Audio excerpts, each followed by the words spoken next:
kaisa kok আমরা সংটো আপাতত সেখানে আলোচনা রগনা সেখানে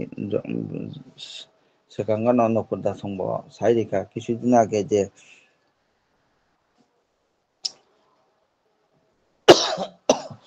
পরম পূজ্যপাদ অবিন্দাদানের যে বার্থডে অব সাকলাই জাখা যে ফাইনাল 9 তারিখ যে বনভোজন নাই যে আমফোরানি যে গানাও না যে ও ত্রিংমা গানাও গাবানো যত গুরুবাই গুরুবানো আं গবগো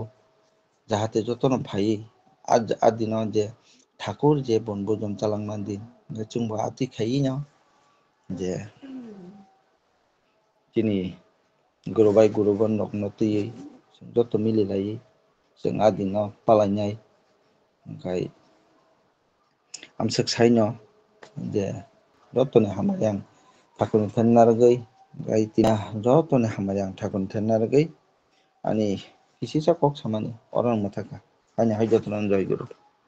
জয় গুরু জয় গুরু বেলায় বেলাকে হামবাय मारुआव जोंना सायखनारिका जों अबहायखिनो जों ठाकुरनि इंगै जों जतन जों ठाकुरनि मुसुं दिखायनो जों ओंनानि जों मासाय तलायनाय जोंना ताम खालायनो नाय सिनि फिउचार सिनि जेनारेसन जतन ठाकुर मय खायै ठाकुर मुखि गाय सोनामनो नांनाय तखनिनो सिनि हामारिंनाय हामखारायंनाय